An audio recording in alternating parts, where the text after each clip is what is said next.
छात्रों को मेरा नमस्कार। छात्रों, सामान आधारित विषय में मैंने कल आप लोगों को इसकी विषय वस्तु के बारे में बताया था कि कितना कोर्स आप लोगों को अध्ययन करना है पीडीएफ के माध्यम से। आज छात्रों, जो इसका पहला टॉपिक था, पहला अध्याय था प्रारूपिक पर्यावरणीय समस्याएं। आज हम इसका अध्ययन करेंगे। इसके अध्ययन में विस्तृत उत्तरीय प्रश्न में छात्रों वन विनाश के कारण इसके दुष्परिणामों की विवेचना, ठीक है, इसका अध्ययन करेंगे। इसमें टॉपिक आता है वन संपदा का महत्व तथा स्थिति उत्तर में। तो इसमें वन संपदा का जो महत्व है और स्थिति है, इसको छात्रों जानें। ग्रामीण विकास में वन संसाधन मुख्य भूमिका निभाते हैं, ठीक है। जैसे वास्तव में वन न केवल ग्रामीण जीवन के अभिन्न अंग हैं, अपितु ये संपूर्ण अर्थव्यवस्था के विकास में महत्वपूर्ण योगदान देते हैं। महत्वपूर्ण योगदान कैसे देते हैं वन? देखें कि वन एक महत्वपूर्ण प्राकृतिक संपदा है जो कि प्रकृति ने मानव को वरदान स्वरूप प्रदान की है। जो हमारी प्रकृति है, छात्रों ध्यान से सुने, प्रकृति हमें देती है, हमसे कुछ लेती नहीं है। हमेशा प्रकृति हमें देती है। तो ये जो वन है, वन को हमें प्रकृति ने वरदान स्वरूप प्रदान किया है, जो पर्यावरण में संतुलन बनाए रखने का एक महत्वपूर्ण घटक है। घटक यानी एक महत्वपूर्ण तत्व है। इसके बावजूद विश्व में वनों का भारी विनाश हो रहा है। देश में मिलने वाली जल, वायविक एवं मृदा संबंधी विभिन्नताओं में वनस्पति को भी पर्याप्त रूप में प्रभावित किया है। ये किताबी भाषा है, छात्रों ध्यान से सुने। इसमें कि हमारे देश में जो जलवायु है और मृदा यानी मिट्टी से संबंधित और विभिन्न वनस्पतियों को पर्याप्त रूप में प्रभावित किया है। किन्ने? वनों के विनाश के कारण ने। उच्चावच का प्रभाव भी वनस्पति की प्रकृति को निर्धारित करने का एक महत्वपूर्ण कारक है। देश में, ध्यान से सुनना छात्रों, देश में समझने की कोशिश करना। देश में उष्ण, शीत एवं शीतोष्ण कौन कौन से ये उष्ण, शीत एवं शीतोष्ण, ये तीनों प्रकार की जलवायु कटिबंधों की दशाएं मिलती हैं। किसके कारण? वनों के कारण ही मिलती हैं। वर्तमान में जो अपना एरिया है, वर्तमान में भारत में वर्तमान में तकरीबन 7,07,474 वर्ग किलोमीटर भूमि पर वन है। कितने में? 7,07,474 वर्ग किलोमीटर भूमि वन है, जो संपूर्ण भौगोलिक क्षेत्र का 23.56% है। प्रतिशत थोड़े इधर उधर हो सकते हैं, आंकड़े इधर उधर हो सकते हैं, क्योंकि आज की स्थिति क्या है, वर्तमान की स्थिति क्या है। जब ये किताब छपी है या जिससे हमने ये लिया है, हो सकता है कि उस समय की ये स्थिति लिखी गई है, लेकिन वर्तमान में थोड़ा इधर उधर हो सकता है। इसमें से सघन वन 11.88%, खुला वन 88.75% और कच्छ वनस्पति क्षेत्र 0.15% है। देश में वनों का विस्तार सभी राज्यों में समान नहीं है। कुछ भागों में वर्षा की मात्रा औसत से अधिक मिलती है। जैसे पूरब के राज्य हैं अपने भारत में, पूरब के राज्य जैसे असम, मेघालय हैं और आपके पश्चिम बंगाल हैं। यहाँ पे कुछ मिले हुए जैसे असम, मेघालय, त्रिपुरा, यहाँ पे वर्षा अधिक होती है, औसत से अधिक होती है। मानसराम है अपने यहाँ, मानसराम में सर्वाधिक वर्षा होती है, अधिक होती है वर्षा। वर्षा अधिक होने के कारण क्या होता है कि वनों का जो विस्तार होता है वो समान नहीं मिलता। जैसे अपन लोग राजस्थान में चले जाएं तो राजस्थान में वन कम मिलते हैं, क्योंकि वहाँ पे गर्मी अधिक होती है, वर्षा कम होती है। तो इस कारण राजस्थान में वन अपन को कम मिलते हैं। तो ये स्वाभाविक है कि वनों का जो देश में विस्तार है वो समान नहीं है, ठीक है। जब कुछ भाग शुष्क और वर्षा विहीन ही है, ये जब जानते हैं कि कुछ भागों में वर्षा की मात्रा औसत से अधिक मिलती है, जबकि कुछ भागों में शुष्क और वर्षा विहीन रह जाते हैं। जैसे अभी हमने राजस्थान के बारे में बताया, कई क्षेत्र ऐसे हो जाते हैं, कई जगह सूखा पड़ जाता है, कई जगह अतिवृष्टि होती है पानी की, तो इस कारण से समानता नहीं रहती है। वन विनाश के कारण, छात्रों समझें, वन विनाश के कारण, ये जो वन विनाश है इसके मुख्य कारण क्या हैं छात्रों जानें। विगत वर्षों में देश में भारी मात्रा में वन काटे गए। क्यों काटे गए? भारत में वनों की अंधाधुंध अनियंत्रित कटाई के प्रमुख कारण निम्न हैं। कौन कौन से कारण हैं छात्रों, थोड़ा ध्यान दें। ये जो किताब में लिखा है जरूरी नहीं है कि आप लोग बिल्कुल किताबी भाषा लिखें, लेकिन इन टॉपिकों पे ध्यान दें। जैसे पहला टॉपिक आता है, पहली हेडिंग आती है अनियंत्रित पशुचारण। अनियंत्रित पशुचारण में मैं अपनी भाषा में बताता हूं। अनियंत्रित पशुचारण क्या होता है कि भारत में जो पशुपालन की स्थिति है, पशुपालन में क्या करते हैं कि इसमें अनियंत्रित पशुचारण, जैसे बकरियां हुई, भेड़ें हुई या जानवर हुए, ऊंट हुए, ले जाके इनका कोई नियंत्रण नहीं है, वनों में अन्ना इनको कर दिया, छोड़ दिया, ये वनों में जाके बहुत नुकसान कर रहे हैं। जो इन्हें जो वनस्पति मिल रही है खा रहे हैं, खाने की हो वो भी खा रहे हैं। ये सब ये अनियंत्रित पशुचारण कहलाता है। इसमें किताबी भाषा में भारत में पशुचारण की विकट समस्या है। पशु जंगलों में चारा व पत्तियां खाने के लिए स्वतंत्र छोड़ दिए जाते हैं, जिसके कारण जंगलों का एक बड़ा भाग मामूली किस्म को झाड़ियों का क्षेत्र बनकर ही रह जाता है। समझ रहे कि झाड़ियां रह जाती हैं, पत्तियां सब खा लेते हैं, जानवर रह जाता है। पशुओं के खुरों से रौंदे जाने वाले उपजाऊ भूमि कड़ी हो जाती है। जब पशु बार बार निकलते हैं तो जो भूमि होती है वो कड़ी हो जाती है, कठोर हो जाती है, जिससे उसकी उर्वरक क्षमता कम हो जाती है। जहाँ पर दोबारा वृक्ष नहीं उगते, जिसको बोलते हैं, जैसे नाम सुना हो पगडंडी। पगडंडी यानी पैरों की डंडी के समान रास्ता, वहाँ पे देखना जहाँ पगडंडी होती है वहाँ पे घास फूस भी नहीं जमती है। क्यों? क्योंकि ये जमीन हार्ड हो जाती है, वृक्ष नहीं उगते हैं, भूमि ऊबड़ खाबड़ हो जाती है तथा भूमि का कटाव बढ़ जाता है। जब पेड़ नहीं रहेंगे तो स्वाभाविक है कटाव बढ़ जाता है। दूसरा आता है दूसरी हेडिंग है झूम खेती। झूम खेती के बारे में समझ लें, मैं अपनी भाषा में बता रहा हूँ बेटा। झूम खेती उसको बोलते हैं, झूम खेती में क्या करते हैं कि एक एरिया में पूरे पेड़ पौधों सबको काट के उन्हें जला दिया, जलाने के उपरांत जो राख हुई उस राख पे खेती करना झूम खेती कहलाता है। तो स्वाभाविक है जब बड़े एरिया के पेड़ पौधे काट के उन्हें राख में तब्दील कर देंगे तो स्वाभाविक है कि विनाश हो रहा है। तो झूम की खेती में सुने, इस पद्धति के अंतर्गत किसी क्षेत्र विशेष की समस्त वनस्पति काटकर जला दी जाती है। जली हुई राख में विद्यमान खनिज मिट्टी में मिलकर उसकी उर्वरकता को बढ़ा देते हैं। इस उर्वरकता मिट्टी से 2-3 फसलें ली जाती हैं, फिर यही प्रक्रिया दूसरे वन क्षेत्र में की जाती है। विश्व में लगभग 3 करोड़ वर्ग मील क्षेत्र में रहने वाले 20 करोड़ आदिवासी झूम की खेती करते हैं। भारत में लगभग 95 लाख हेक्टेयर भूमि पर ऐसी खेती की जाती है। मध्य प्रदेश तथा उत्तर पूर्वी राज्यों के आदिवासी क्षेत्रों में इसी प्रकार की खेती जाती है। तो भारत में ध्यान दें बेटा, भारत में सर्वाधिक जो आदिवासी पाए जाते हैं वो मध्य प्रदेश, झारखंड और पूरब के उत्तर पूर्व के राज्य, जो उत्तर में और पूर्व के राज्य हैं, यहाँ पे पहाड़ों पे आदिवासी पाए जाते हैं। तो ये लोग झूम की खेती करते हैं। तो ये कैसे समझ में आ गया होगा। अब आता है वनों की कटान। वनों की कटान भारत में विकास एवं निर्धनता दोनों कारणों से वनों का तीव्र कटान हुआ। कैसे हुआ?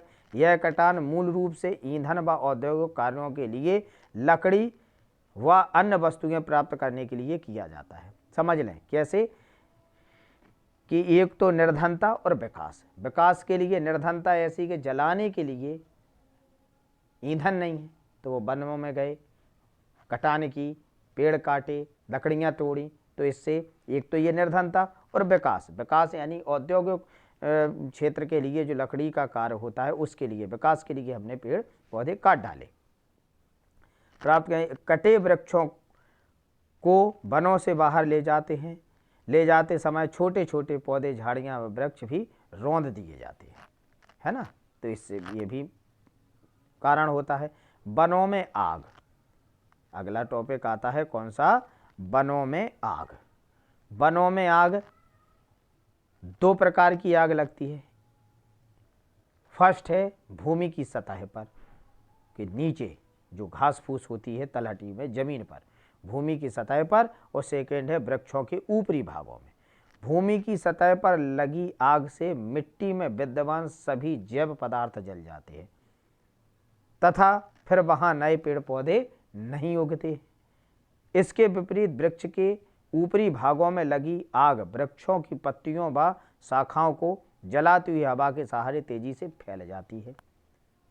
फलस्वरूप संपूर्ण वन क्षेत्र जलकर राख हो जाता है। इससे वन जीव भी जलकर राख हो जाते हैं।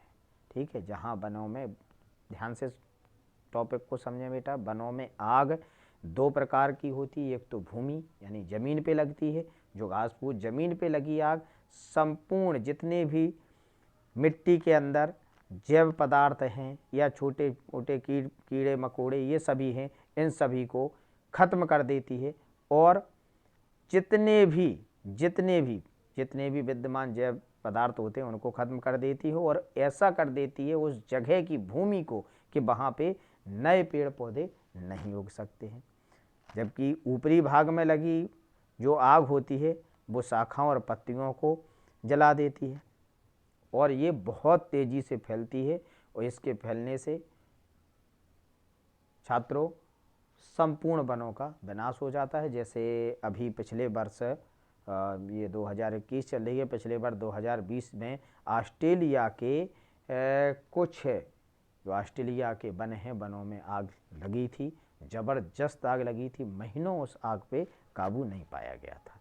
तो ये वनों की आग होती है। इसके भी जिम्मेवार मानव जाति है, क्योंकि कारखानों से निकली हुई चिंगारियाँ या लोग बाग निकलते हैं, वाहन लेके निकल रहे हैं तो इनसे चिंगारी निकल के वाहनों में, कभी कभार पेड़ों की डालों के आपसी घर्षण के कारण भी आग लग जाती है वनों में। ऐसा नहीं है कि पूर्ण रूप से हम मानव जाति को ही इस पे दोष दें, ऐसा नहीं है। अगला आता है बांध एवं सड़क निर्माण। छात्रों अभी लेटेस्ट कुछ दिन पहले चमोली में एक बड़ी घटना हुई जिसमें एक सेल टूटकर, यानी बर्फ़ का एक बड़ा टुकड़ा टूटकर, ग्लेशियर का एक टुकड़ा टूटकर जो वहाँ पे धौली गंगा है उनमें गिर जाता है और उसके कारण उनमें एक तेज़ प्रवाह है, बहुत भारी सैलाब आता है।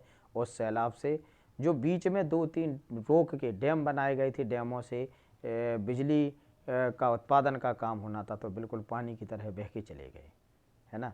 तो इसके जो डैम बनाए गए तो वहाँ पहुँचने के लिए सड़कें बनाई तो स्वाभाविक है प्रकृति से छेड़छाड़ की, पेड़ पौधे काटे गए होंगे। सड़कें, बांध बनाने, जहाँ बांध बन गया, मान लो जहाँ नदी बह रही है अपनी गति से, हमने वहाँ पे डैम बना दिया, तो डैम बनाने के कारण हजारों किलोमीटर में पानी ही पानी भर जाता है, दूर तक पानी भर जाता है। तो इस एरिया में जितने भी पेड़ पौधे होते हैं वो समूल नष्ट हो जाते हैं बांध के कारण।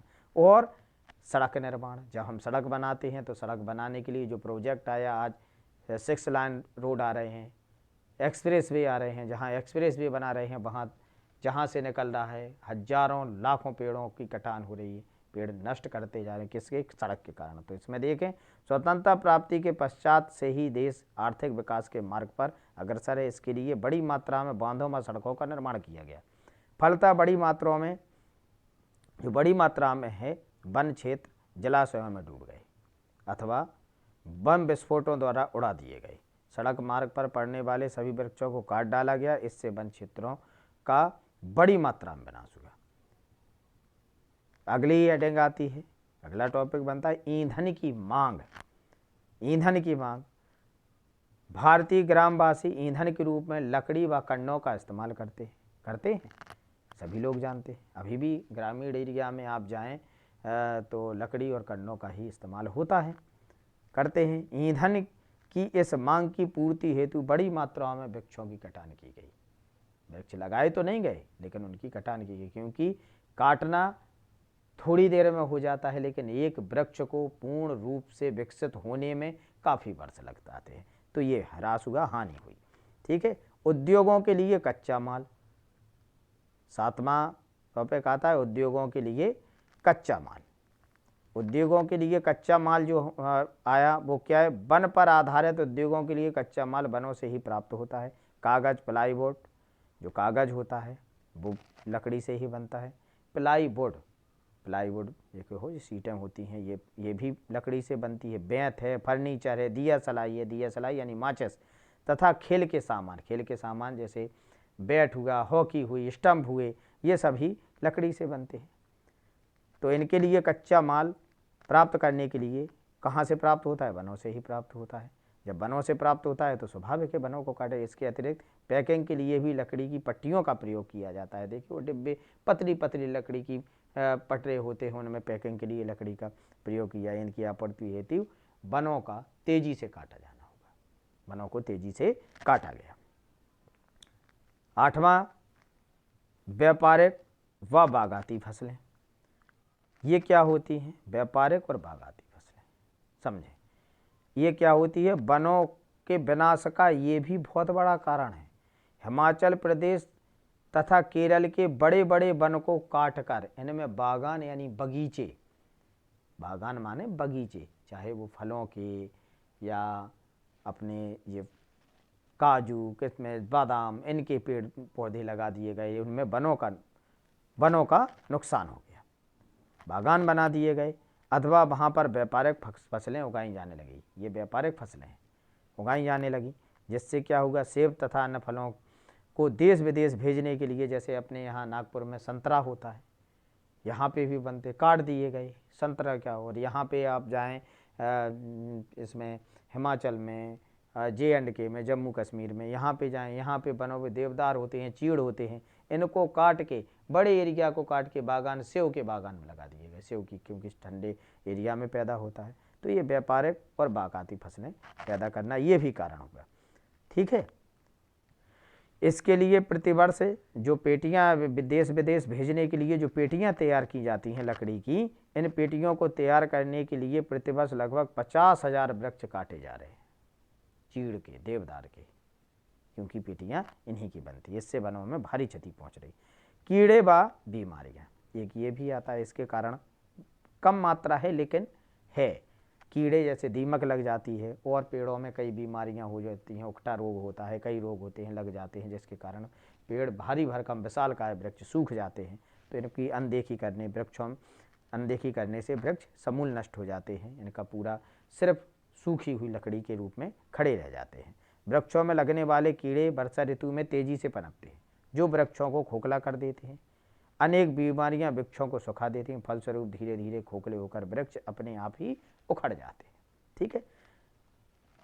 10वां है दोषपूर्ण वन नीति, कि जो दोषपूर्ण वन नीति, यानी जो हमारी सरकार है, भारत सरकार है या प्रदेश सरकारें हैं, इनकी दोषपूर्ण जो वन नीतियां हैं, कैसी हैं कि स्वतंत्रता से पूर्व ब्रिटिश सरकार की नीति वनों से अधिक राजस्व प्राप्त करने की थी।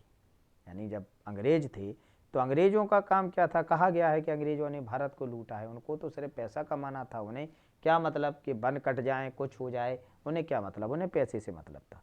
उनका मतलब था कि हमारी जो नीति वनों के, उससे अधिक राजस्व यानी कर, जो सरकारी टैक्स होता है, वो उन्हें अधिक से अधिक प्राप्त हो, ये थी।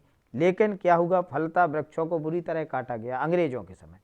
स्वतंत्रता प्राप्ति के पश्चात यद्यपि 1952 में राष्ट्रीय वन नीति की घोषणा कर दी गई, किंतु दुर्भाग्यवश वन रक्षक ही पेड़ों को अपने स्वार्थवश कटवाने लगे।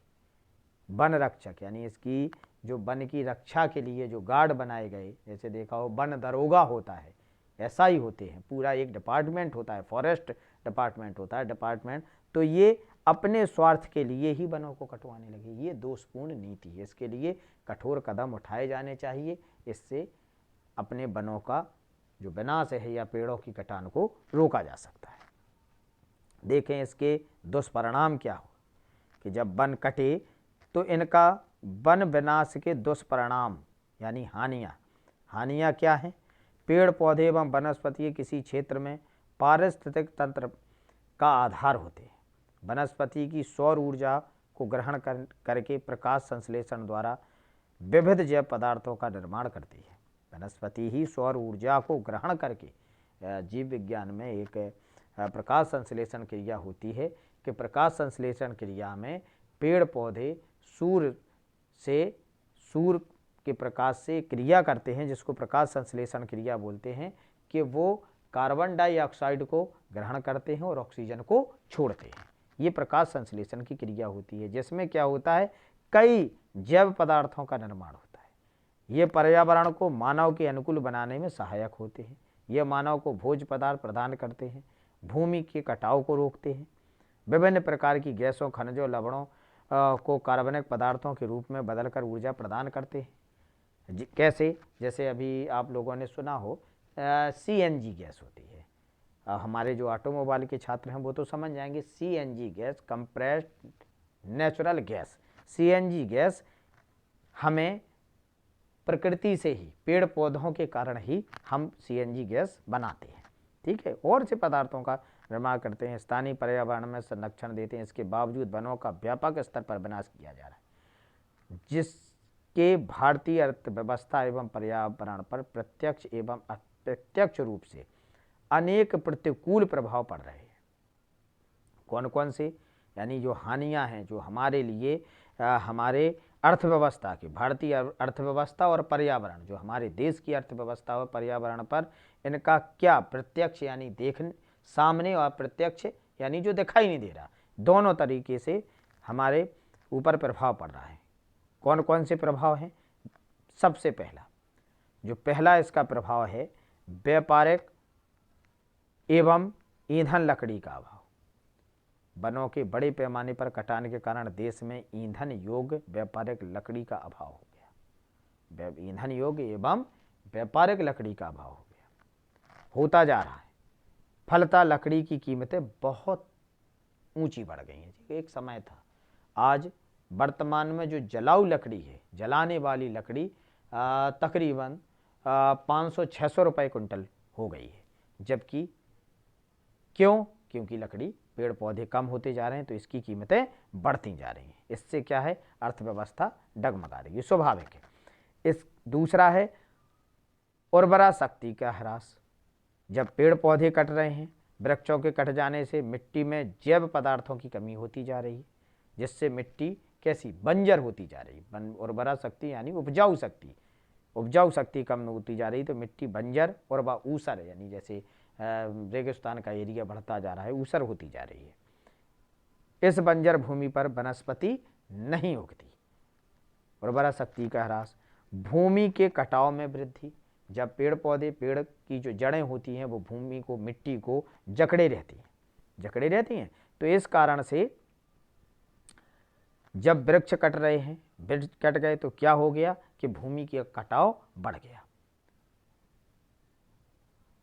भूमि का कटाव बढ़ गया, जिसके फलता क्या हो रहा है, मिट्टी की ऊपरी परत सुरक्षित रहती है, पानी के बहाव को रोकते हैं।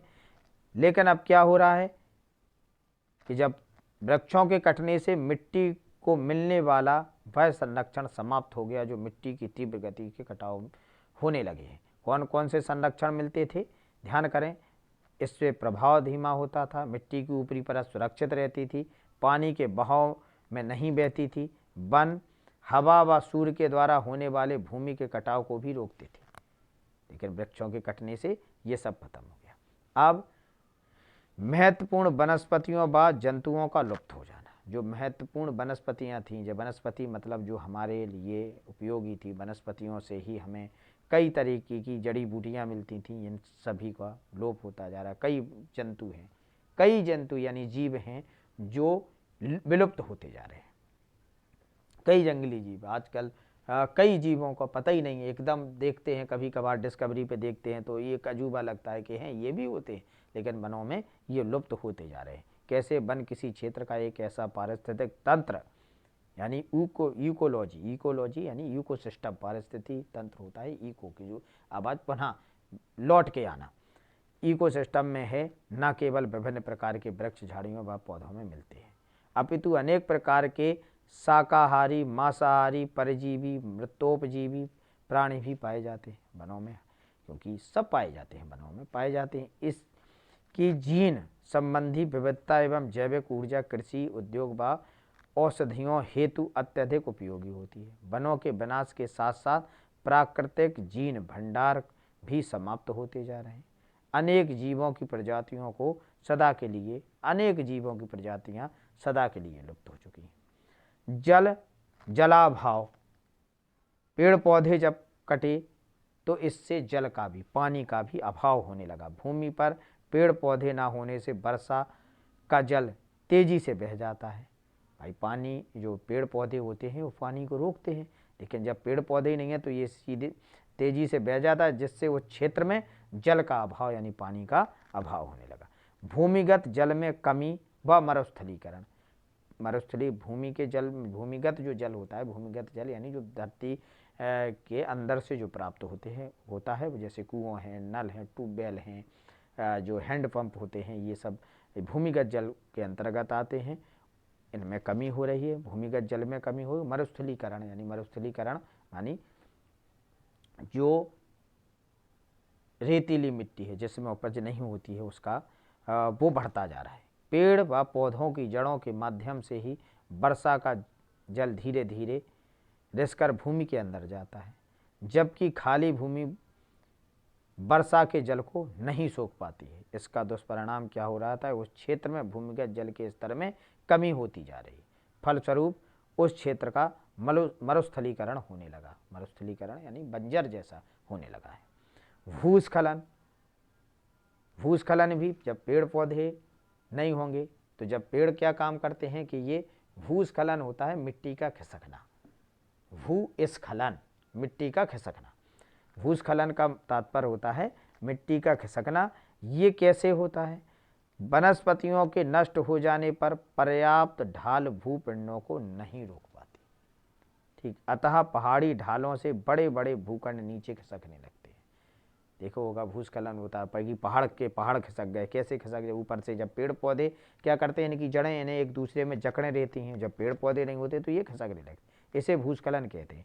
हिमालय में प्रायः अभी जो हुआ है चमोली में, ये हिमस्खलन हुआ है। भूस्खलन और हिमस्खलन लगभग एक जैसे होते हैं, लेकिन भूस्खलन पेड़ पौधों की ना होने की वजह से होते हैं, कटान के कारण हो रहे हैं। हिमालय में प्रायः भूस्खलन होते रहते हैं। इससे पर्याप्त प्रदूषित होता है तथा धन धान की भारी क्षति होती है। बाढ़ में वृद्धि, जब पेड़ पौधे नहीं है तो ये बाढ़ में भी वृद्धि हो रही है। कैसे हो रही है देखे जाते हो। वनों के विनाश से बाढ़ का प्रकोप बढ़ जाता है। खाली भूमि तेज वर्षा के दौरान जल के बहाव को सहन नहीं कर पाती, ना ही वह जल को सोख पाती। फलस्वरूप जल के बहाव के साथ साथ मुलायम मिट्टी भी बह जाती है। यह मिट्टी नदियों में एकत्र हो जाती है, जिससे नदी तल उथला हो जाता है तथा नदी में जल्दी जल्दी बाढ़ आने लगती है। जलवायु का असंतुलन होना, पेड़ पौधे, अभी आजकल आप लोग देख रहे होंगे पेड़ पौधों का जलवायु का असंतुलन होना। कैसे हो रही है जलवायु असंतुलित? देखें छात्रों, इसमें वन जलवायु को नियंत्रित होते ही, अर्थात वन आर्द्रता में वृद्धि करते हैं, वर्षा में सहायक होते हैं तथा तापमान को नियंत्रित करते हैं। कौन? वन, पेड़ पौधे नियंत्रित करते हैं। वृक्ष कार्बनिक गैसों को ऑक्सीजन में परिवर्तित करते हैं, किंतु वन कटान से वायुमंडल में कार्बन डाइऑक्साइड की मात्रा बढ़ती जा रही है, तापमान में वृद्धि होती जा रही है और मौसम में बदलाव आ रहे हैं। इसके अतिरिक्त वायु प्रदूषण रोगों को भी बढ़ा रहा है। ठीक, इसके लिए जो अपने दार्शनिक है रॉबर्ट चैम्बर्स के अनुसार, रॉबर्ट चैम्बर्स ने लिखा था, वन नष्ट होते ही, ये भूवैज्ञानिक थे, वन नष्ट होते हैं तो जल नष्ट होता है, फसलें नष्ट होती हैं, वन जंतु व पशु नष्ट होते हैं, उर्वरता विदा ले जाती है। और फिर ये पुराने प्रेत क्या हैं? भूत प्रेत होता है ना, पुराने प्रेत बाढ़, सूखा, आग, अकाल, महामारी, एक के पीछे एक प्रकट होने लगते हैं। समझे छात्रों कि इन्होंने बहुत बढ़िया बात की है कि वन नष्ट होते हैं तो क्या क्या होता है? जल नष्ट होता है, फसलें नष्ट होती हैं, वन्य जंतु व पशु नष्ट होते हैं उर्वरता विदा ले जाती है। और फिर ये प्रेत, यानी प्रेत कौन कौन से हैं? बाढ़, सूखा, आग, अकाल, महामारी, एक के पीछे एक प्रकट होने लगते हैं। ये हो गया दीर्घ प्रश्न। इससे संबंधित आप लोगों को कई प्रश्न मिल जाएंगे। इसके बाद लघु उत्तरीय प्रश्न आता है, भूस्खलन से आप क्या आशय है, अथवा भूस्खलन के 2 कारण बताओ। तो वो इसी के भूस्खलन क्या होता है? एक प्राकृतिक आपदा है। इसमें भूमि का एक भाग टूटकर अथवा खिसककर अलग हो जाता है। स्त्रीलर के शब्दों में, जो स्त्रीलर थे भूवैज्ञानिक थे, उनके अनुसार क्या है? पर्वतीय ढाल पर जब कोई चट्टान गुरुत्व के कारण नीचे की ओर खिसकती है तो उसे भूस्खलन कहते हैं। थोड़ा छात्रों ध्यान दें कि जब आप बोर्ड परीक्षा में लिखें तो इन कोटेशनों को जरूर याद रखें। थ्रिलर के शब्दों में जब आप अच्छा लिखेंगे तो स्वाभाविक ही अच्छे नंबर मिलेंगे। पर्वतीय, इनका क्या किया किसने? थ्रिलर ने क्या कहा है? पर्वतीय ढाल पर जब कोई चट्टान गुरुत्व के कारण नीचे की ओर खिसकती है तो उसे भूस्खलन कहते हैं। भूस्खलन गुरुत्वाकर्षण द्वारा प्राकृतिक रूप से भी होता है। ऐसा नहीं है कि ये वनों की कटान से ही होता है, प्राकृतिक रूप से भी होता है गुरुत्वाकर्षण, क्योंकि हमारी पृथ्वी में गुरुत्वाकर्षण होता है, जब विपरीत गुरुत्वाकर्षण होने तो उसके कारण भी होता है, तथा मानवीय क्रियाओं के कारण भी होता है। वनों की कटाई, पहाड़ों पर सड़कों का निर्माण, भवनों तथा बांध का निर्माण आदि ऐसी मानवीय क्रियाएं हैं जो भूस्खलन का कारण सिद्ध होती हैं। अब आया वृक्षों, लघु उत्तरीय में दूसरा प्रश्न होता है, वृक्षों के कटाव और भूस्खलन में क्या संबंध है? वृक्षों के कटाव और भूस्खलन में क्या संबंध है? तो संबंध देखिए क्या है कि वनों के कटाव तथा भूस्खलन में संबंध। जिन पहाड़ी क्षेत्रों में वनों के भारी कटाव के कारण भूमि वृक्ष रहित हो जाती है, उन क्षेत्रों में वर्षा काल में भूस्खलन अधिक होता है। और वन रहित पर्वतीय ढाल भूपिंडों को रोक पाने में असमर्थ होते हैं। जल का तीव्र प्रवाह जब पहाड़ों की मिट्टी को काटता है हुआ नीचे की ओर आता है या बढ़ता है तो अपने साथ चट्टान और मिट्टी के बड़े बड़े टुकड़े बहा ले जाता है। अतः वृक्षों के कटाव के कारण भूस्खलन अधिक होता है। ठीक है, अगला प्रश्न है वन विनाश के 4 कारण। तो ये जो हमने दीर्घ उत्तरीय में आप लोगों को बताए थे, उसमें जो हेडिंगें थी उसमें अनियंत्रित पशुचारण है, बांध एवं सड़कों का निर्माण है, वनों का अंधाधुंध कटान है और कीड़ों व बीमारियों का प्रकोप है। ठीक है, जल स्रोतों का गाद जमना व सूखना से क्या आशय है? छात्रों थोड़ा ध्यान दें इस प्रश्न पे, ये वाले प्रश्न पे थोड़ा ध्यान दें छात्रों। ये जल स्रोतों का गाद जमना या सूखना से आशय क्या है, समझे छात्रों। गाद जमना होता है कि गाद होती है जैसे गोंद गाद से ही बनती है। गोंद का काम होता है गाढ़ापन और चिकना। अगर गोंद जहाँ गाद लग जाती है तो नीचे से देखा वो चिपक जाता है वो। ऐसे ही गाद जमना, बांध और जलाशयों में आसपास का पानी लाकर इकट्ठा किया जाता है। यह पानी नालियों के द्वारा लाया जाता है, उस पानी के साथ घुलकर उस क्षेत्र की मिट्टी भी आती रहती है। यह मिट्टी धीरे धीरे बांध की निचली तह में बैठ जाती है। बांध की निचली तह में मिट्टी के जमने को ही गाद जमना कहते हैं। ठीक, गाद जमना, क्योंकि मिट्टी एकदम गाद जैसी हो जाती है और वो जम जाती है, नीचे बैठ जाती है। गाद का सूखना, पतझड़ वाले क्षेत्रों में ग्रीष्म ऋतु में नदियां या तो सूख जाती हैं अथवा इनकी धारा क्षीण हो जाती है। परिणाम स्वरूप जिन झीलों में ये नदियां गिरती हैं, जलाभाव के कारण ये झीलें भी सूख जाती हैं। इसी कारण वर्षा के जल को ना तो सोख पाने के कारण ये जो सोख नहीं पाती हैं, सोख ना पाने के कारण क्या हो जाता है, वन विहीन क्षेत्र के भूमिगत जल का स्तर गिर जाता है और भूमिगत जल स्रोतों के सूखने का खतरा बढ़ जाता है। ठीक है, यानी ये सूखना यानी जमना व सूखना ये चीज हो जाती है। अब आता है नदियों एवं झीलों के प्रदूषण से आप क्या समझते हैं? तो स्वाभाविक है वर्तमान समय में नदियों व झीलों में प्रदूषण हो रहा है।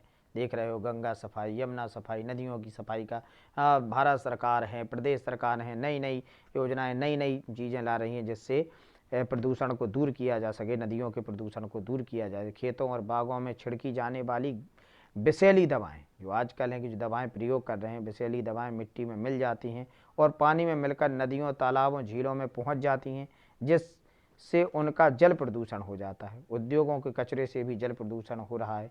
परमाणु विद्युत गृह के निर्माण से समुद्र का जल प्रदूषण हो रहा है। भारत की नदियों में प्रदूषण तेजी से बढ़ रहा है, जो निम्नवत है। कौन सी? गंगा नदी। गंगा नदी कहाँ है? हरिद्वार, कानपुर, इलाहाबाद, वाराणसी। और ये तीनों ध्यान दें बेटा, हरिद्वार, कानपुर, इलाहाबाद, वाराणसी, ये चारों जगह औद्योगिक क्षेत्र हैं, कारखाने लगे हैं, बड़े बड़े कारखाने लगे हैं। तो इनसे जो दूषित पानी निकल रहा है वो कहाँ? गंगा नदी में गिर रहा है। इसके बाद यमुना नदी। यमुना नदी कहाँ कहाँ से निकल रही है? दिल्ली, मथुरा, आगरा। ये सभी देख रहे हो, देश के दिल्ली, मथुरा, आगरा, ये भी बड़े कारखाने यहाँ पर लगे हैं। इनसे निकला हुआ पानी, प्रदूषित पानी, ये यमुना में गिर रहा है, तो ये भी प्रदूषित हो रही हैं। तो इन सब का ये जो है नदियों एवं झीलों को प्रदूषण से आप क्या समझते हैं? तो ये प्रदूषण होगा। ठीक है छात्रों, ये अध्याय संपूर्ण होगा। छात्रों, आप लोग एक एक पॉइंट को नोट कर लें, बार बार सुने। और आप लोगों ने अगर हमारे चैनल को सब्सक्राइब नहीं किया है तो आप सब्सक्राइब कर लिए। कारण क्यों सब्सक्राइब करना है? क्योंकि मैं जो भी नया डालूं वो आप लोगों को तत्काल आपको मैसेज आ जाए, आपको इंडिकेट हो जाए कि मैंने नया वीडियो डाला है। तो सभी छात्र, ये आज का चैप्टर यहीं पे ख़त्म करते हैं और कल मैं आप लोगों को दूसरे चैप्टर से अवगत कराऊंगा। सभी छात्र पेन और डॉट से अच्छी तरह ध्यान से सुनते हुए इन्हें लिखेंगे। आज इसी के साथ मैं अपने वीडियो को यहीं विराम देता हूं। नमस्कार, जय हिंद, वंदे मातरम।